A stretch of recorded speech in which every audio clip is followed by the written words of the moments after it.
Doctor Ambedkar की मृत्यु कैसे और कहां हुई थी? डॉक्टर अंबेडकर के 100 का पोस्टमार्टम हुआ था या नहीं? डॉक्टर अंबेडकर का मृत्यु प्रमाण पत्र कहां है? ये कुछ ऐसे सवाल हैं जिसका जवाब किसी के पास नहीं है, ना तो बाबा साहब के परिवार के पास और ना ही भारत सरकार के पास। भारत सरकार के पास इस बात के कोई सबूत नहीं है कि संविधान निर्माता बाबा साहब की मृत्यु कैसे हुई थी। उनकी मृत्यु से जुड़े कोई भी दस्तावेज भारत सरकार के पास नहीं है। आपको पहली बार सुनने में यह अजीब लग सकता है, लेकिन यही सच्चाई है। नमस्कार, मैं हूं आपके साथ अंकित और आप देख रहे हैं हमारे YouTube चैनल अंकित धर्मपुर को। आज के वीडियो में मैं आपको बताऊंगा कि कैसे इस बात का खुलासा हुआ कि बाबा साहब की मृत्यु से जुड़े दस्तावेज भारत सरकार के पास नहीं है।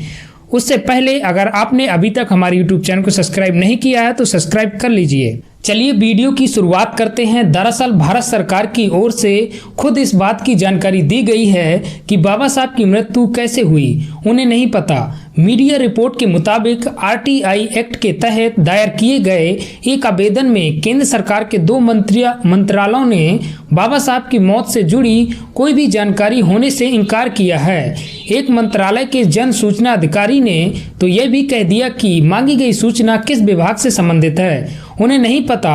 ध्यान देने वाली बात है कि आरटीआई कार्यकर्ता आरजे बंसल ने राष्ट्रपति सचिवालय में आवेदन करके पूछा था कि बाबा साहब की मौत कहां और कैसे हुई थी। उन्होंने ये भी पूछा था बाबा साहब की मौत के बाद उनके 100 का पोस्टमार्टम किया गया था या नहीं। बंसल ने यह भी पूछा था कि अगर पोस्टमार्टम किया गया था तो उन्हें पोस्टमार्टम की एक प्रति मुहैया कराई जाए।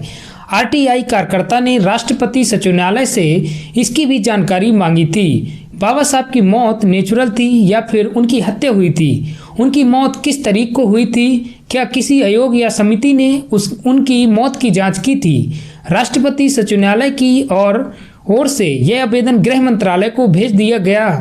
कुछ समय बाद इस पर गृह मंत्रालय ने जवाब दिया कि बाबा साहब की मृत्यु और संबंधित चीजों के बारे में मांगी गई जानकारी मंत्रालय के किसी भी विभाग, प्रभाव और इकाई में उपलब्ध नहीं है। यानी बाबा साहब की मौत और उनसे जुड़ी ये जानकारी सरकार के रिकॉर्ड में ही नहीं है। बाबा साहब की मृत्यु को लेकर हमेशा से सवाल उठते रहे हैं। कई लोगों पर कई तरह के आरोप लगे हैं। नेहरू सरकार ने जांच कमेटी भी बैठाई थी, लेकिन एक महापुरुष जिन्होंने समाज की दिशा और दशा बदल कर रख दी, जिनके जैसा विद्वान नेता आज तक कोई भी नहीं हुआ, जिन्हें भारत का संविधान बनाने का श्रेय दिया जाता है, उनकी मौत के बारे में सरकार के पास किसी भी तरह की जानकारी न होना कई तरह के सवाल खड़े करता है। आखिर बाबा साहब का मृत्यु प्रमाण पत्र कहाँ है? उनके 100 का पोस्टमार्टम हुआ था या नहीं हुआ था? ये सारे सवाल आज तक ज्यों के त्यों बने हुए हैं, लेकिन इसका जवाब किसी के पास नहीं है। आपको हमारी ये वीडियो कैसी लगी हमें ज़रूर बताइएगा। और आपके हिसाब से क्या हुआ था? बाबा साहब की मृत्यु हुई थी या फिर उनकी हत्या हुई?